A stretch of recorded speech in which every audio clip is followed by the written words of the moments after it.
નમસ્કાર દર્શક મિત્રો, લક્ષ્ય ન્યૂઝ ચેનલમાં હું મેઘા અગ્રવાલ આપનું હાર્દિક સ્વાગત કરું છું. આપ જોઈ રહ્યા છો લક્ષ્ય ન્યૂઝ.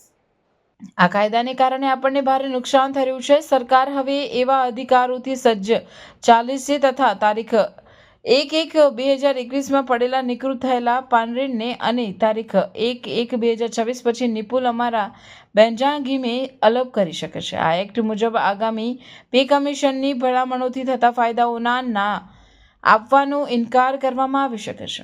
આ માન્ય સુપ્રીમ કોર્ટના નકારા કેસના ચુકાદાની વિરુદ્ધ છે અને શરતીય બધાની કલમની વિકૃત છે. આ એક્ટમાં બીજી એક અસહ્ય જોગવાઈ એ છે કે સરકારની દેવાયેલી કોઈ પણ કોર્ટ, ટ્રિબ્યુનલ અથવા સત્તાધિકારીના ચુકાદા કે ઓર્ડરની વિરુદ્ધ હોવા છતાં તેને માન્ય મળવામાં આવશે. પેખાનર સમુદાય માટે આ સ્વીકાર્ય નથી. આ વેલિડેશન એક્ટનો સખત વિરોધ થવો જોઈએ.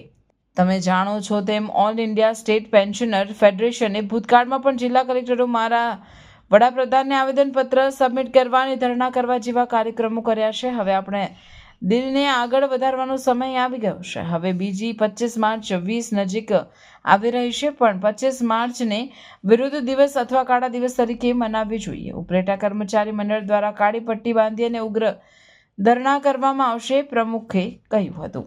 રિપોર્ટર અર્શીભાઈ આહિર, ઉપલેટા. મારું નામ લક્ષ્મણભાઈ મુરુભાઈ કાનગડ, નિવૃત્ત કર્મચારી મંડળના પ્રમુખ, ઉપલેટા તાલુકા.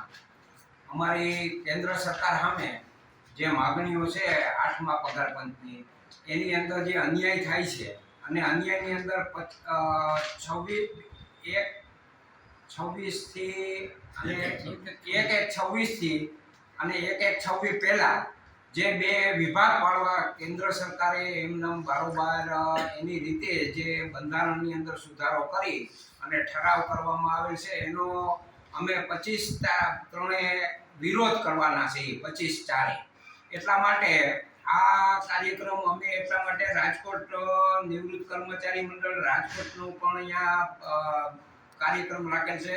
કાળી પટ્ટી બાંધી અમે એનો વિરોધ કરીએ છીએ અને આ કાળો કાયદો અમને માન્ય નથી.